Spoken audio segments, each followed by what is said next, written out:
નમસ્કાર મિત્રો, આજે આપણે જોઈશું ધોરણ 9 વિષય વિજ્ઞાન, તેની અંદર પ્રકરણ 8, તેનું નામ છે ગતિ. તો ગતિ શબ્દ બધાએ સાંભળેલો હોય, પણ ગતિ એટલે શું? આમ જોવા જઈએ તો ગતિને સમજવી બહુ અઘરી છે, એટલે આપણે ગતિનું વર્ણન કરવાનું છે. તો આ ચેપ્ટરનું નામ છે ગતિ, પ્રકરણ 8, બરાબર. તો આપણે જોઈશું ગતિને સમજતા પહેલા આપણે વ્યવહારની અંદર આપણે ઘણું બધું એવી ઘટનાઓ જોયેલી છે કે રસ્તા ઉપર આપણી આસપાસ વાહનો પસાર થતા હોય છે, ઘણા બધા પક્ષીઓ ઉડતા જોયેલા હોય છે, પસાર થયેલા જોતા હોય છે આપણે આપણી આસપાસ. ઘણા બધા પશુઓ જતા હોય છે. ઇવન કે પાણીમાં નદીની અંદર પાણી વહેતું આપણે જોયેલું છે, બરાબર. તો આ રીતના ઘણી બધી ઘટનાઓ જોયેલી છે. વાહનો આપણી આસપાસ પસાર થતા જોયેલા છે. ત્યાર પછી હજી આગળ ઉદાહરણ જોઈએ તો કે સૂર્યની આસપાસ પૃથ્વી ગતિ પરિભ્રમણ કરતી આપણે જોઈ છે. ત્યાર પછી પૃથ્વીની આસપાસ ચંદ્ર પરિભ્રમણ કરતો આપણે જોયેલો છે. આમ આ બધી વસ્તુની અંદર આપણે જોઈએ છે કે બધી વસ્તુ વહન કરે છે. આવા બધા ઉદાહરણો આપણે જોયેલા છે વ્યવહારની અંદર. પરંતુ અહીંયા આપણે જોવાનું છે કે ગતિ એટલે શું? તો એ ઉદાહરણો પરથી આપણે સમજીશું કે ગતિ કેને કહેવાય. બરાબર. તો ગતિ માટે આપણે વિચાર કરીએ કે બસ સ્થિર પડેલી છે, બરાબર, સ્થિર છે, ચાલુ નથી, એની અંદર ડ્રાઈવર નથી. હવે જ્યારે એની અંદર કોઈ વ્યક્તિ બેઠેલો છે તો હવે વ્યક્તિ સ્થિર હોય છે, કારણ કે એનું સમયની સાથે સ્થાન બદલાતું નથી. બસ બંધ છે, ચાલુ નથી ત્યારે. પરંતુ જો એ બસને ચાલુ કરવામાં આવે છે ત્યારે જે વ્યક્તિ આગળની સીટમાં બેઠેલો છે એ અને પાછળની સીટમાં બેઠેલો છે એ બંને વચ્ચે જો ભેદ જોવામાં આવે તો જે પાછળની સીટમાં બેઠેલો એ વ્યક્તિની સરખામણી આગળ બેઠેલો વ્યક્તિ બંને સ્થિર છે એકબીજાની સરખામણી. સમયની સાથેના સ્થાનમાં કોઈ પણ જાતનો ફેર પડતો નથી. તો આ જે સ્થાનમાં ફેર પડતો નથી તો કદાચ સ્થિર છે એમ કહેવાય.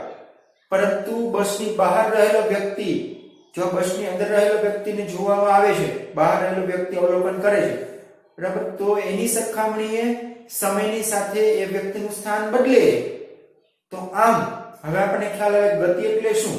તો આપણે બધી વસ્તુઓ પસાર થતી પહેલા ઉદાહરણો આપ્યા કે આપણે આકાશની અંદર જોઈએ તો પક્ષીઓ ઉડતા જોયેલા છે, વાહનો પસાર થતા જોયેલા હોય આપણે, બરાબર, નદીઓની અંદર પાણી વહેતું જોયેલું છે. તો આ બધી વસ્તુ આપણે જોઈએ છીએ, પણ એનું સ્થાન સમયની સાથે બદલાય છે, એટલે બધા ગતિમાં છે તેમ કહેવાય. હવે આપણે ગતિની વ્યાખ્યા જોઈએ. પ્રસ્તાવનાની અંદર ગતિ એટલે શું? જો કોઈ પદાર્થ સમયની સાથે પોતાનું સ્થાન બદલતો હોય તો તે પદાર્થ ગતિમાં છે તેમ કહેવાય. શું કીધું? કે કોઈ પદાર્થ સમયની સાથે પોતાનું સ્થાન બદલતો હોય તો તે પદાર્થ ગતિમાં છે તેમ કહેવાય. સમયની સાથે તેનું સ્થાન બદલાવવું જોઈએ. આપણે બસનું ઉદાહરણ લીધું, બે વ્યક્તિ બાજુમાં બેઠી એક જ સીટમાં, બસ ચાલુ થાય છે, પણ એકબીજાની સરખામણીએ સમયની સાથે પોતાનું સ્થાન બદલાતું નથી. એક જ સીટમાં બેઠેલા આપણને દેખાય છે, બંને એક જ સીટમાં છે, જે છે એ જ સીટમાં છે, એક જ સાથે બંને ફરે છે, સમયની સાથે બેનું સ્થાન બદલાતું નથી. પણ આ બંને વ્યક્તિને અવલોકનકાર બસની બહાર ઉભેલો વ્યક્તિ જોવે છે તો એનું સ્થાન બદલાયેલું જોયું. જેમ બસ આગળ જાય છે એમ પેલી 5 મિનિટે, પછી બીજી 5 મિનિટે, ત્રીજી 5 મિનિટે, એમ દરેક 5-5 મિનિટેનું અંતર વધે છે, એનું સ્થાન બદલાય છે, સમય વધે એમ. એક જગ્યાએથી બીજી જગ્યાએ બસ આગળ જાય છે, વ્યક્તિ ત્યાંથી જ અવલોકન કરે છે. તો આમ સમયની સાથે કોઈ પદાર્થનું સ્થાન બદલાય તો તે પદાર્થ ગતિમાં છે તેમ કહેવાય. બરાબર છે. તો આ ચેપ્ટરની અંદર આપણે ગતિ વિશે ભણવાનું છે. કઈ કઈ પ્રકારની ગતિ? તો આપણને ખ્યાલ છે કેવા પ્રકારની ગતિ ઘણી રીતે થતી હોય પદાર્થની. મોટાભાગના પદાર્થ સુરેખ પથ પર ગતિ કરતા હોય, સીધી લીટીમાં.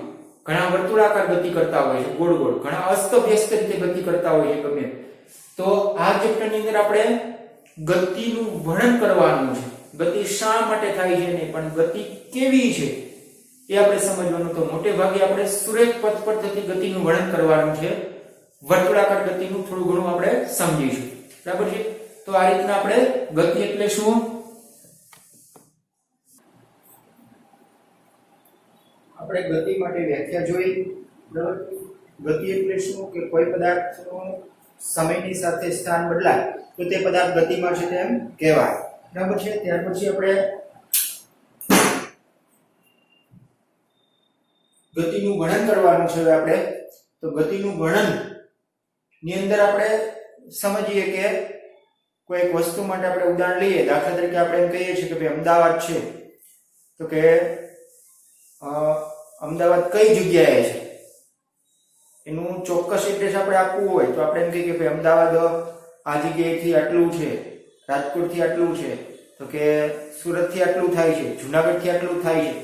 તો અમદાવાદનું ચોક્કસ એડ્રેસ આપવું હોય તો કોઈ વસ્તુની જરૂરિયાત પડે. અમદાવાદ આ જગ્યાએથી એટલા કિલોમીટર છે, પેલી જગ્યાએથી એટલા કિલોમીટર છે, તો અમે અલગ અલગ એડ્રેસ આપીએ છીએ.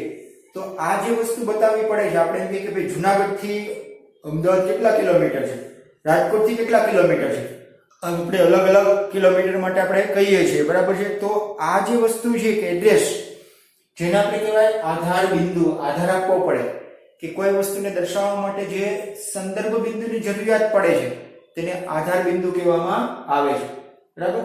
ત્યાર પછી ગતિના વર્ણનની અંદર આગળ જોવાનું છે અંતર અને સ્થાનાંતર. આ બે મહત્વની વસ્તુ છે આ ચેપ્ટરની અંદર. અંતર કેને કહેવાય અને સ્થાનાંતર કેને કહેવાય, તો આ બે રાશિઓ વિશેનો આપણે અભ્યાસ કરવાનો છે, અંતર અને સ્થાનાંતર. તો ગતિનું વર્ણન એમાં આપણે આધાર બિંદુની જરૂરિયાત પડે, બરાબર. જે જગ્યાએથી પદાર્થનું અંતર નક્કી કરવામાં આવે છે, પદાર્થનું અંતર અને તેનું સ્થાન જે જગ્યાએથી નક્કી કરવામાં આવે છે તેને તેનું આધાર બિંદુ કહેવામાં આવે છે. આધાર બિંદુ એટલે ઉગમ બિંદુ કે જે જગ્યાએથી પદાર્થ ગતિની શરૂઆત કરે છે, એમ પણ કહી શકીએ. પદાર્થ જે જગ્યાએથી ગતિની શરૂઆત કરતો હોય એને પણ આધાર બિંદુ અથવા ઉગમ બિંદુ કહેવામાં આવે છે. કે જુનાગઢથી આટલા કિલોમીટરે ગતિની શરૂઆત કરે છે, તો પદાર્થનું જે જગ્યાએથી અંતર નક્કી કરવામાં આવે છે, સ્થાન નક્કી કરવામાં આવે તે આધાર બિંદુને તેનું ઉગમ બિંદુ પણ કહેવામાં આવે છે. ઉગમ બિંદુ એટલે કે ત્યાંથી ગતિની શરૂઆત થાય. હવે આપણે જોવાનું છે ગતિના વર્ણનની અંદર અંતર અને સ્થાનાંતર. તો પહેલા જે અંતર એટલે શું? અંતર એટલે પદાર્થ કોઈ એક જગ્યાએથી બીજી જગ્યાએ પદાર્થે કાપેલું કુલ ગતિપથની લંબાઈ, બરાબર. પદાર્થને એક જગ્યાએથી બીજી જગ્યાએ જોવા માટે જે કાંઈ એના ગતિપથની લંબાઈ થાય છે, એનો ગતિપથ એટલે જે એક જગ્યાએથી બીજી જગ્યાએ જે જાય છે પદાર્થ ગતિ કરીને, એ કુલ ગતિપથ આપણે માપી લઈએ. દાખલા તરીકે આપણે આગળ છે કોઈ એક પદાર્થ અહીં એ બિંદુએ છે કે આમ ગતિ કરી અને આ જગ્યાએ આમ થઈને ગમે ત્યાંથી અહીંયા બી બિંદુએ આવે છે, તો આ ગતિપથની કુલ લંબાઈ છે. આ જે ગતિપથની કુલ લંબાઈ છે, ગતિ કરીને બી બિંદુએ આવેલો, તો આ અંતર આપણે માપતા, આ જે ગતિપથ ગતિ કરવા માટેનો રસ્તો આ માપતા જઈએ, આ બધું જ માપી લઈએ અને માનો કે આપણને 15 કિલોમીટર થયું, કિલોમીટરમાં માપીએ તો જે આ ગતિપથની કુલ લંબાઈ થઈ એને શું કહેવાય? પદાર્થે કાપેલું અંતર અથવા પથ લંબાઈ, બરાબર. પથની લંબાઈ એમ કહેવામાં આવે છે. ત્યાર પછી સ્થાનાંતરની આપણે વાત કરીએ તો સ્થાનાંતર એટલે શું? તો સ્થાનાંતર નામ છે સ્થાનાંતર, સ્થાનમાં થતો ફેરફાર. તો પદાર્થ એક જગ્યાએથી બીજી જગ્યાએ કોઈ ચોક્કસ દિશામાં પોતાનું સ્થાન બદલે છે એને સ્થાનાંતર કહેવાય, બરાબર. તો જો અહીંયા ચોક્કસ દિશા એવો શબ્દ આવે છે. પદાર્થ કોઈ એક જગ્યાએથી બીજી જગ્યાએ ચોક્કસ દિશામાં પોતાના સ્થાનમાં ફેરફાર કરે છે અને એનું સ્થાનાંતર કહેવામાં આવે. એટલે કે ચોક્કસ દિશામાં કાપેલું લઘુત્તમ અંતર, ચોક્કસ દિશામાં કાપેલું લઘુત્તમ અંતર એને એનું કહેવામાં આવે છે સ્થાનાંતર. સ્થાનાંતર અને અંતર, અંતર એટલે એને આખી ગતિપથની લંબાઈ, એમાં કોઈ દિશા નથી, પણ સ્થાનાંતરની અંદર દિશાનો ઉલ્લેખ કરવામાં આવે છે. એટલે કે કોઈ ચોક્કસ દિશામાં કાપેલું લઘુત્તમ અંતર જેનું સ્થાન બદલાય છે, એક જગ્યાએથી બીજી જગ્યાએ સ્થાન બદલાણું, તો એને સ્થાનાંતર કરેલું કહેવાય. પણ સ્થાનમાં ફેરફાર જ ન થાય, ભલે અંતર કાપીને આવ્યો પાછો મૂળ જગ્યાએ આવી જાય તો એના સ્થાનાંતર થયેલું નથી, બરાબર. તો એને આપણે ઉદાહરણ દ્વારા સમજીએ તો જ આપણને સમજાશે. તો માનો કે અહીંયા આપણે આગળ કોઈ એક વ્યક્તિ છે અથવા તો કોઈ કાર છે, અહીંયા આ રસ્તા ઉપર સુરેખ પથ પર ગતિ કરે છે, અહીંથી ગતિની શરૂઆત કરે છે, બરાબર. 0 થી 5 કિલોમીટરના અંતરે આવે છે, અહીંથી શરૂઆત કરે છે એટલે આને સંદર્ભ બિંદુ કહેવાય, તો ઉગમ બિંદુ પણ કહી શકાય. તો અહીંથી ગતિની શરૂઆત કરે છે, તો અહીંથી 5 કિલોમીટર, 10 કિલોમીટર, 15 કિલોમીટર, પછી 20 કિલોમીટર સી બિંદુએ આવે છે, 25, 30 એ બિંદુને 30 કિલોમીટર બી બિંદુ નામ આપીએ છીએ, 35 કિલોમીટર, 40 કિલોમીટર, 45 કિલોમીટર અને 50 કિલોમીટર, બરાબર. તો આ એ બિંદુએ આવે છે ત્યારે 50 કિલોમીટર પૂરેપૂરું અંતર કાપે છે. હવે પદાર્થ પાછો ત્યાંથી અહીંથી આમ ગતિ કરે છે આમ ગતિ કરતો આવે છે અને ગતિ કરી અને અહીંથી એ પાછો વળે છે અને સી બિંદુએ સ્ટોપ થઈ જાય છે, ગતિ કરીને અહીંયા સ્ટોપ થઈ જાય છે, અહીંયા ઊભો રહી જાય, બરાબર. તો આ રીતના પોતાની ગતિપથ છે. તો હવે આપણે પદાર્થથી કાપેલું અંતર શોધવું છે. તો કાપેલું અંતર અથવા પથ લંબાઈ જેને કહેવાય, તો આપણે અહીંયા નામ આપી દઈએ. ઓ બિંદુએથી શરૂઆત કરે છે, એ બિંદુએ આવે છે, પછી ત્યાંથી પાછો બી બિંદુએ આવે છે, સી બિંદુએ આવે છે. તો ગતિપથની કુલ લંબાઈ આપણે જોતી હોય તો કઈ રીતના નક્કી કરશું? તો આપણે અહીંયા OA, બરાબર, OA એટલે આખે આખું અહીંથી અહીંયા સુધી અંતર કાપે છે, OA એટલે કે કેટલું છે? તો આપણે OA સુધી અને વળી પાછું ક્યાં સુધી આવે છે? AC સુધી. તો A થી C લઈને તો ગતિપથની લંબાઈ કેટલી થઈ? તો આપણને ખ્યાલ છે કે પદાર્થ આમ આવ્યો અને અહીંયા ક્યાં અટકી ગયો? તો કે C બિંદુએ અટકે છે. શરૂઆત ક્યાંથી કરે છે? O બિંદુએથી. ક્યાં સુધી જાય છે? તો કે A બિંદુ સુધી જાય છે. તો ગતિપથની કુલ લંબાઈ કેટલી થઈ? અહીંથી અહીંયા સુધી, એટલે કે OA જેટલું અંતર અને પ્લસ AC જેટલું. તો આપણે લખીએ OA એટલે કેટલું છે? અહીંથી અહીંયા સુધીનો કિલોમીટર કેટલા છે? 50 કિલોમીટર. અહીંયા કેટલા છે? AC એટલે કેટલું થશે? વળી પાછું અહીંથી અહીંયા સુધી તો 5 કિલોમીટરનો ગાળો છે. તો આપણે ગણી લઈએ, આ એક 5 કિલોમીટર, બીજા 5 કિલોમીટર, એવી રીતના કેટલા છે? 1 2 3 4 5 6. તો 6 વખત 5 કિલોમીટર એટલે કેટલા થયા? 30. તો અહીંયા આપણે મૂકી દઈએ 50 + 30 એટલે કેટલા થયા? 80 કિલોમીટર.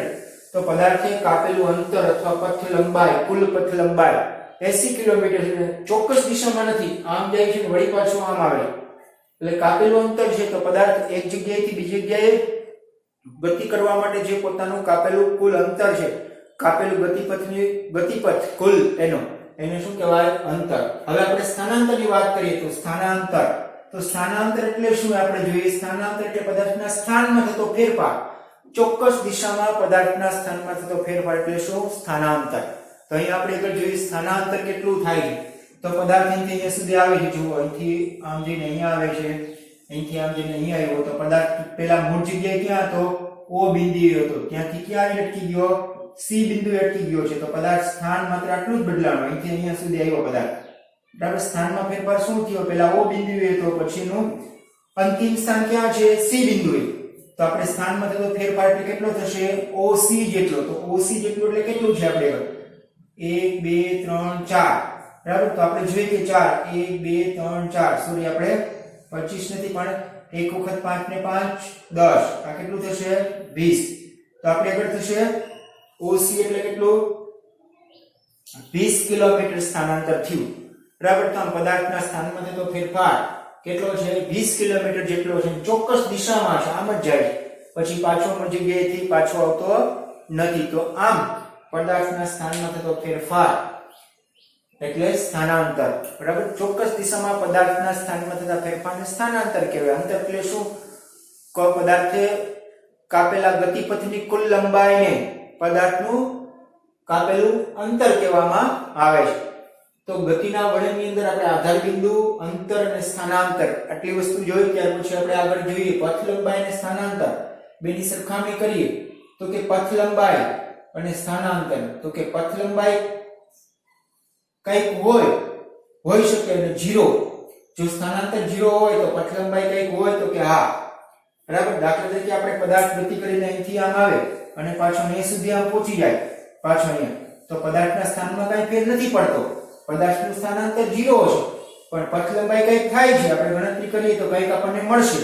અહીંથી આમ આવીએ, અહીંથી આ ગતિપથની કુલ લંબાઈ માપી લઈએ, અહીંથી આમ આવે છે અને પાછું એના જ રસ્તે આપણે માપી લઈએ, એટલે જે કઈ થતું હોય તો આપણને કઈક મૂલ્ય મળે. એટલે કે આ વસ્તુ સાચી છે. સ્થાનાંતર 0 હોય ત્યારે પથ લંબાઈ કઈક હોઈ શકે, અથવા બંને સરખા પણ હોઈ શકે, એ પણ સાચું છે. પથ લંબાઈ એટલે કે કાપેલું અંતર અને સ્થાનાંતર બંને સરખા પણ હોઈ શકે. કઈ રીતના સાચું છે? તો કે પદાર્થ અહીંયા સુધી આવે છે, અહીંથી અહીંયા અટકી ગયો, અહીંયા સ્ટોપ થઈ ગયો પદાર્થ, પાછો આમ જતો નથી. તો પદાર્થનું સ્થાન અહીંથી અહીંયા સુધી આવે તો સ્થાનમાં થતો ફેરફાર કયો? O બિંદુએ હતો ને A બિંદુએ અટકી ગયો, એટલે પદાર્થે કરેલું સ્થાનાંતર પણ એટલું છે અને પદાર્થે કાપેલું અંતર પણ કેટલું છે? એટલું જ છે. તો બંને સરખા હોઈ શકે. ત્યાર પછી જો પથ લંબાઈ 0 હોય તો સ્થાનાંતર કઈ હોય? ન હોય. તો પથ લંબાઈ 0 હોય તો સ્થાનાંતર કઈ હોય નહીં.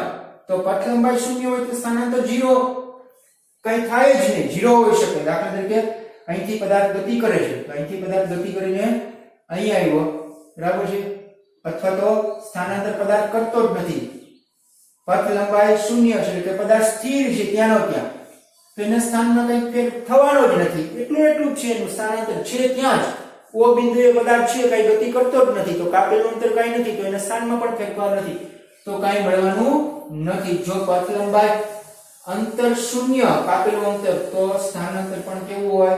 શૂન્ય હોય, બરાબર. પણ જો સ્થાનાંતર શૂન્ય હોય તો એનું કાપેલું અંતર કંઈક હોઈ શકે, એવું નથી કે શૂન્ય હોય, પણ સ્થાનાંતર અંતર શૂન્ય હોય તો સ્થાનાંતર શૂન્ય હોય પણ કંઈક હોય નહીં, બંને સરખા હોય. એટલે આ સાચું છે, આ સાચું છે ને આ ખોટું છે, બરાબર છે. તો આપણે જોયું ગતિના વળાંકની અંદર આધાર બિંદુ, અંતર, સ્થાનાંતર. ત્યાર પછી આપણે આગળ જોઈએ, જોઈશું નિયમિત ગતિ અને અનિયમિત ગતિ.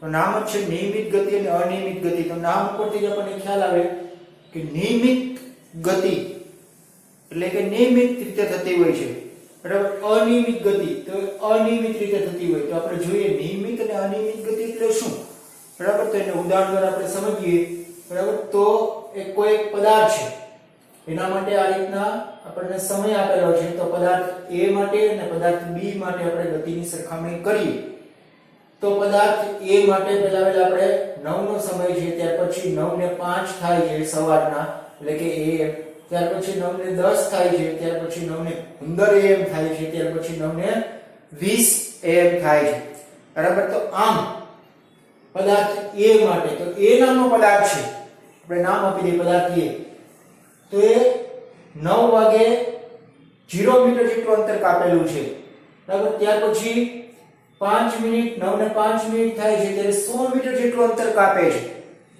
ત્યાર પછી 9 ને 10 મિનિટ થાય છે ત્યારે 200 મીટર જેટલું અંતર કાપે છે. 9 ને 15 થાય છે ત્યારે તે 300 મીટર જેટલું અંતર કાપે છે. તો આવી રીતના 300 કિલોમીટર, 9 ને 20 થાય છે ત્યારે તે 400 કિલોમીટર જેટલું અંતર કાપે છે, બરાબર. તો આમ પદાર્થ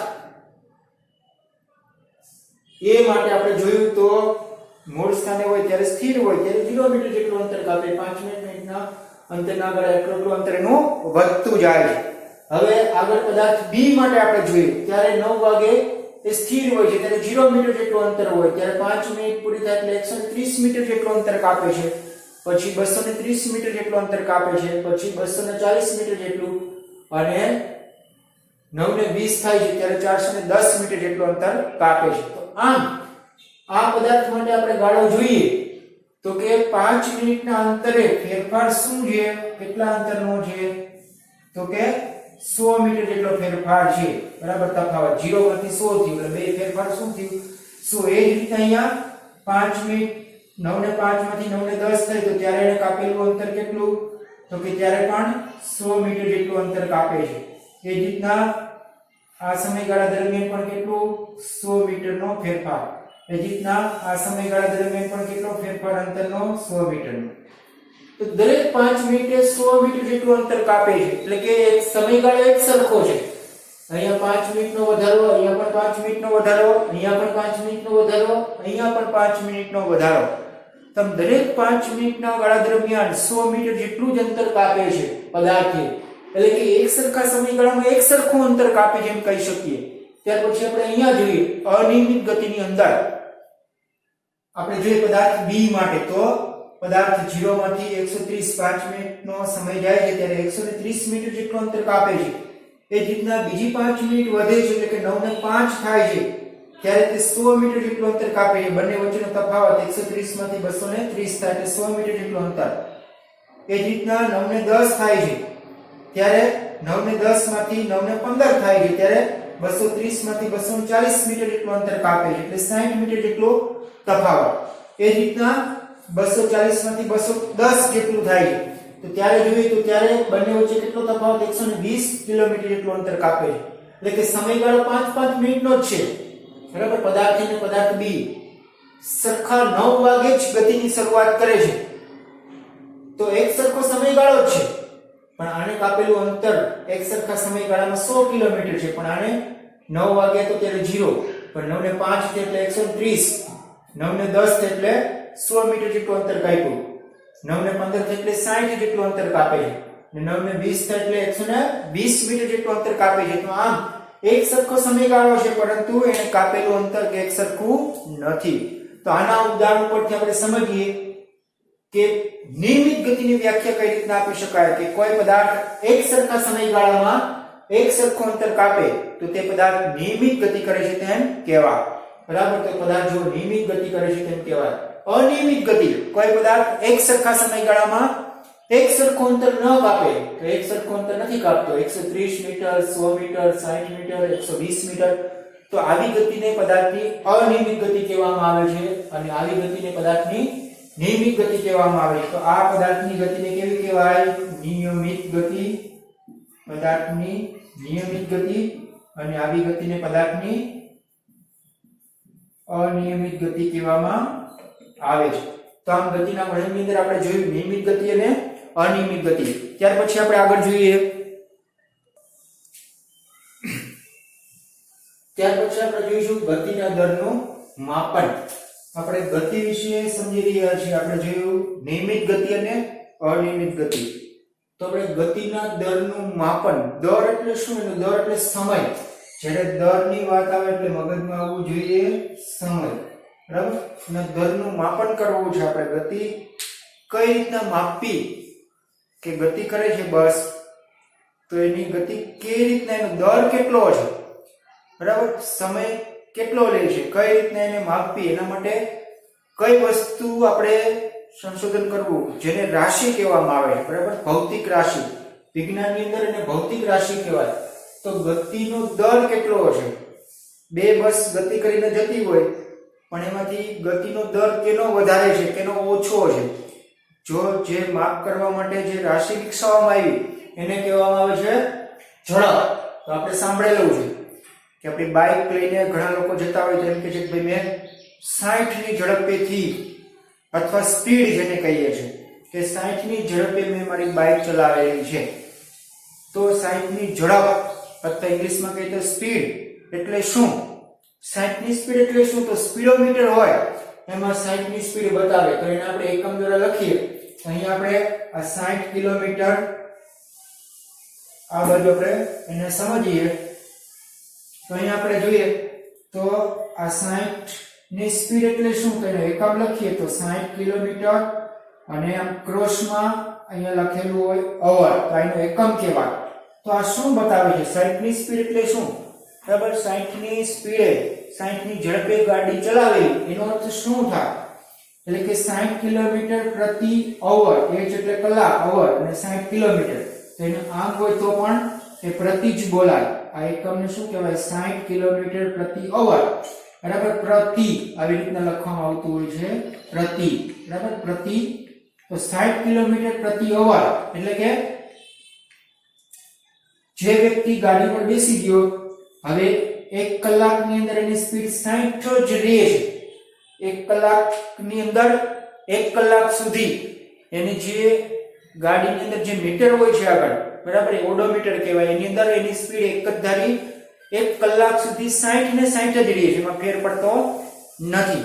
બરાબર, ગમે એવો રસ્તો આવે તો એક કલાકની અંદર એની સ્પીડ 60 જેટલી જ રહે છે. તો આનો અર્થ એ થાય કે કિલોમીટર પ્રતિ અવર, એટલે કે 1 કલાકની અંદર એને 60 કિલોમીટર જેટલું અંતર કાપ્યું. તેની સ્પીડમાં કોઈ ફેરફાર થતો નથી. 1 કલાકની અંદર એની ઝડપ કેટલી રહે છે? 60 ઉપર જ એનો કાંટો રહે છે, એમાં ફેર થતો નથી. તો આ રીતના દર્શાવવામાં આવે છે. તો એનો એકમ થયો 60 કિલોમીટર પ્રતિ અવર. હવે આપણે ઝડપને વ્યાખ્યાયિત કરીએ. ઝડપ એટલે શું? તો કે એકમ સમયમાં પદાર્થે કાપેલું કુલ અંતર, એકમ સમયમાં પદાર્થે કાપેલા કુલ અંતરને તેની ઝડપ કહેવામાં આવે છે. તો ઝડપને સૂત્ર દ્વારા રજૂઆત કરવી તો કઈ રીતના રજૂઆત કરી શકાય? તો આ રીતના એનું સૂત્ર થઈ જાય કુલ અંતર. તો પદાર્થે કાપેલું કુલ અંતર અંશમાં લખવાનું, અને એકમ સમય, એકમ શબ્દ જેની આગળ લાગેલો હોય, બરાબર, એકમ સમય, તો એને છેદમાં લખાય એટલે સમયનું સૂત્ર થઈ ગયું ઝડપ બરાબર કુલ અંતર છેદમાં સમય. હવે અંતરને મોટે ભાગે s વડે દર્શાવવામાં આવે છે અથવા v વડે દર્શાવવામાં આવે છે તો કાપેલું અંતર એટલે s સાંકેતિક ભાષામાં અને સમયને t વડે દર્શાવવામાં આવે છે તો સૂત્ર થઈ ગયું s ના છેદમાં t પદાર્થે કાપેલું કુલ અંતર છેદમાં સમય.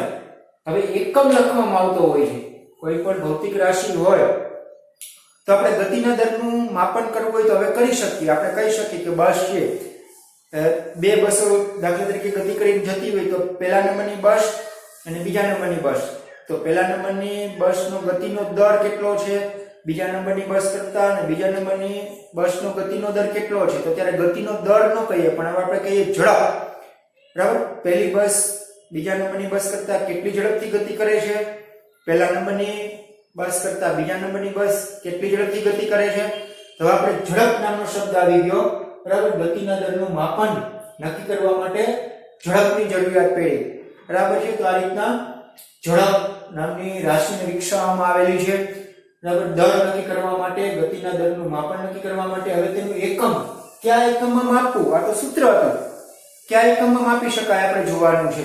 બરાબર, તો એનો એકમ છે મીટર પ્રતિ સેકન્ડ. એના સૂત્ર ઉપરથી તો અંતર મીટરમાં મપાય અને સમય સેકન્ડમાં મપાય છે, તો એનો એકમ છે મીટર પ્રતિ સેકન્ડ. અથવા આપણને ખ્યાલ છે મીટર ઉપરીએ છેદમાં કોઈ વસ્તુ એને અંશમાં લઈ જવી હોય એની જે કઈ ઘાત હોય, આપણે ઘાત લખતા નથી પણ એક ઘાત હોય જ, તો અંશમાં લઈ જઈએ તો ઇન્ટુ એટલે ગુણાકારમાં હોય છે અને એની ઘાત જે હોય એ માઈનસ થાય તો બીજો એકમ લખી શકાય મીટર સેકન્ડ ની ઘાતમાં -1, જેને ઇંગ્લિશમાં કહેવાય મીટર સેકન્ડ ઇન્વર્સ અથવા તો મીટર પ્રતિ સેકન્ડ, અથવા આ રીતના પણ લખી શકાય. બરાબર છે, તો આ રીતના એના બીજા એકમો પણ હોઈ શકે. તો બીજા એકમોની અંદર આપણે જોઈએ તો કે મીટર જેની જગ્યાએ કિલોમીટર એકમ લેવામાં આવે તો એનો બીજો એકમ થાય કિલોમીટર પ્રતિ સેકન્ડ, અથવા તો કિલોમીટર પ્રતિ સેકન્ડની જગ્યાએ અવર લખવામાં આવે તો એનો એકમ થઈ શકે કિલોમીટર પ્રતિ અવર. પણ SI એકમ છે આનો. SI એકમ એટલે શું? SI એકમ એટલે કે જે કઈ ભૌતિક રાશિઓ હોય છે SI એકમ, નામ છે SI એકમ. તો SI આપણે જોઈએ SI એકમ, SI નું પૂરું નામ છે સિસ્ટમ ઇન્ટરનેશનલ પદ્ધતિ એકમ આપવાની. દાખલા તરીકે આપણે કોઈ વસ્તુ અહીંયા મણમાં માપતા હોય એ આપણો વ્યવહારુ એકમ છે અને અમેરિકામાં વાળા લોકોને મણ કે ખાંડીની ખબર ન પડે તો કંઈક એવો એકમ રાખવો પડે આપણે કે દરેક જગ્યાએ આખા વિશ્વમાં એ સિસ્ટમ ઇન્ટરનેશનલ હોય, સરખો જ એકમ મપાય. બરાબર, તો આપણે કિલોગ્રામ અહીંયા માપીએ તો અમેરિકા વાળા પણ કિલોગ્રામમાં માપે, જાપાન વાળા, ચીન વાળા. તો આવો એકમ છે એને સિસ્ટમ ઇન્ટરનેશનલ એકમ કહેવામાં આવે. ટૂંકમાં કહીએ તો SI એકમ કહેવાય. તો જે આ એકમ છે SI એકમ છે મીટર પ્રતિ સેકન્ડ, ઝડપનું સૂત્ર એનો એકમ અથવા આ રીતના પણ લખી શકાય. આ અન્ય એકમ છે, બીજા એકમ અન્ય. બરાબર, આને લખવું હોય તો આમ ઉપર આ રીતના લખી શકાય કિલોમીટર અને ઘાતમાં 1 હોય તો કિલોમીટર ઇન્ટુ h ની ઘાતમાં -1 અથવા તો કિલોમીટર અવર્સ ઇન્વર્સ એમ બોલી શકાય, આમ પણ લખી શકાય. અન્ય એકમ છે. પણ SI એકમ તો ભૌતિક રાશિની અંદર આપણે ભૌતિક રાશિઓ કઈ ભૌતિક રાશિઓ, તો એમાં આપણે જોવાનું છે કે એના SI એકમ યાદ રાખવાના છે. ભૌતિક રાશિ મુખ્ય 3 છે: દળ, સમય અને અંતર. તો દળ છે એ કિલોગ્રામમાં મપાય છે SI એકમ પદ્ધતિમાં. કેમાં મપાય? કિલોગ્રામમાં. સમય છે સેકન્ડમાં મપાય છે અને અંતર છે મીટરમાં મપાય છે. તો આ રીતના આ ચેપ્ટરની અંદર અથવા તો ભૌતિક વિજ્ઞાનના ચેપ્ટરની અંદર આ SI એકમ પદ્ધતિની અંદર આ 3 રાશિઓના એકમ યાદ રાખવા જરૂરી છે. દળને કિલોગ્રામમાં મપાય, સમયને સેકન્ડમાં મપાય, અંતરને મીટરમાં. બરાબર, અન્ય એકમમાં અલગ અલગ જે માપતા હોય પણ આપણે તો SI એકમ પદ્ધતિની અંદર આ 3 એકમમાં માપવામાં આવે છે, ધ્યાન રાખવાનું છે. ત્યાર પછી આપણે જોવાનું છે સરેરાશ ઝડપ. હવે ત્યાર પછી આવે છે ઝડપ પછી સરેરાશ ઝડપ. શા માટે સરેરાશ ઝડપની જરૂરિયાત પડે છે? કારણ કે આપણને બધી ખ્યાલ છે કે દરેક પદાર્થ વ્યવહારની અંદર નિયમિત ગતિ કરતો નથી, અનિયમિત ગતિ કરે છે. એટલે કે એક સરખા સમયગાળામાં એક સરખું અંતર કાપતો નથી, કારણ કે રસ્તા એવા હોતા નથી. બરાબર, દાખલા તરીકે અહીંથી આપણે ઉપડીએ છીએ રાજકોટ જવા માટે, અડધો કલાક પછી મેં 20 કિલોમીટરનું અંતર કાપેલું છે. બીજી અડધો કલાક પછી રસ્તો ખરાબ આવ્યો એટલે મેં 10 કિલોમીટરનું અંતર કાપ્યું. વળી પાછો રસ્તો સારો આવ્યો તો ત્રીજી અડધો કલાકની અંદર 25 કિલોમીટર જેટલું અંતર કાપ્યું. ચોથી અડધો કલાકની અંદર 15 કિલોમીટરનું જેટલું અંતર કાપ્યું. તો આમ જેવો રસ્તો એ પ્રમાણે મારી ઝડપમાં ફેરફાર થયો છે, કિલોમીટર પણ વધઘટ થાય છે. તો આમ અનિયમિત ગતિ કરું છું, નિયમિત ગતિ કરતો નથી. તો જેને લઈને સરેરાશ ઝડપ નામની રાશિ અસ્તિત્વમાં આવે છે. તો સરેરાશ ઝડપ એટલે શું? તો કે પદાર્થે કાપેલું કુલ અંતર છેદમાં તે અંતર કાપવા માટે લાગતો સમય. તો પદાર્થે કાપેલું કુલ અંતર અને તે અંતર કાપવા માટે લાગતો કુલ સમય, એ કુલ બધું લેવાનું છે, બરાબર, ટોટલ, બરાબર. તો જેને આપણે સરેરાશ ઝડપ કહેવામાં આવે છે, એને એવરેજ, એવી વડે દર્શાવાય. એવરેજ એટલે સરેરાશ, સરેરાશ ઇંગ્લિશમાં એવરેજ કહેવાય. એવીજી અથવા એવી લખો તો પણ ચાલે. આ રીતના સ્મોલ વી અને નાના અક્ષરે બાજુમાં લખવાનું એવીજી, બરાબર. તો પદાર્થે કાપેલું અંતર અને છેદમાં તે કાપવા માટે લાગતો કુલ સમય. તો આપણે ઉદાહરણ દ્વારા સમજીએ કે તમે કોઈ વ્યક્તિએ કુલ સમય લીધેલો છે 420 કિલોમીટર જેટલું અંતર કાપે છે.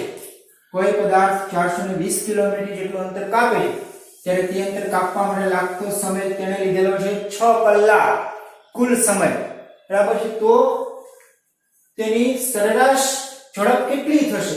તો આપણે એક સૂત્ર છે, પદાર્થે કાપેલું કુલ અંતર. તો પદાર્થે કાપેલું કુલ અંતર કેટલું છે? 420. સૂત્રમાં મૂકી દીધું 420 કિલોમીટર. અને તે અંતર કાપવા માટે લાગતો કુલ સમય કેટલો છે? 6 અવર, 6 કલાક. તો એ છેદમાં મૂકી દીધું. તો આપણને મળ્યું VAV એટલે કે સરેરાશ ઝડપ મળે છે. આપણે છેદ ઉડાડી નાખીએ. 6 7 42 એટલે આ 42 અને 6 ગયા અહીંયા 7 વધ્યા, આ શૂન્ય એમને મળ્યું. તો આપણને કેટલા મળ્યા? 70 કિલોમીટર પ્રતિ અવર. એટલે કે એની સરેરાશ ઝડપ કેટલી થાય? એટલે કે દરેક કલાકે તે 70 કિલોમીટર જેટલું અંતર કાપે છે એમ કહી શકાય. તો આમ 70 કિલોમીટર પ્રતિ અવર. તો આ રીતના અહીં આપણે ભાગ 1 ની અંદર આપણે ગતિની પ્રસ્તાવના જોઈ, ગતિ કેને કહેવાય, બરાબર છે, ગતિ વિશે સમજ્યા. ત્યાર પછી ગતિનું વર્ણન કરવા માટે નિયમિત ગતિ અને અનિયમિત ગતિ જોયું, બરાબર. તો સંદર્ભ બિંદુ જોયું, ઉગમ બિંદુ જોયું, સંદર્ભ બિંદુ, બરાબર, એ કોઈ પદાર્થનું સ્થાન અને અંતર દર્શાવવા માટે જરૂરી છે. નિયમિત ગતિ અનિયમિત ગતિનું ઉદાહરણ દ્વારા આપણે સમજ્યા. ત્યાર પછી આપણે ગતિના દરનું માપન, એના માટે જરૂર પડી ઝડપ નામની રાશિની. તો ઝડપ નામની જે રાશિ છે એમાં આપણે આ રીતના ઝડપનું વ્યાખ્યા અને તેનું સૂત્ર અને તેના એકમ આપણે જોયું. એસઆઈ એકમ. તો એસઆઈ એકમ કેને કહેવાય આપણે જોયું.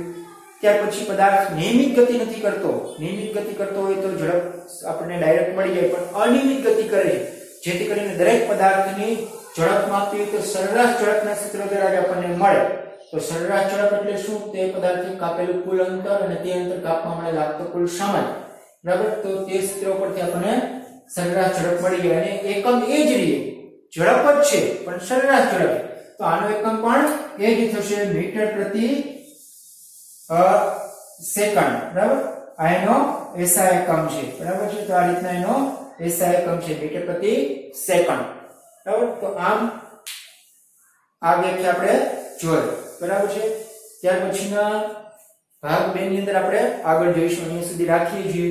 તમારી બુકમાંથી આ દરેક રાશિઓ છે, નિયમિત ગતિ, સંદર્ભ બિંદુ કેને કહેવાય, ઉગમ બિંદુ કેને કહેવાય, ત્યાર પછી નિયમિત ગતિ, અનિયમિત ગતિ, ઝડપ, સરેરાશ ઝડપ, આ બધી વસ્તુઓ નોટબુકમાં લખવાની છે. બુકમાંથી જોઈને અને તૈયાર કરવાના છે તેના એકમો. ત્યાર પછી આપણે આગળના ભાગમાં જોઈશું. Thank you.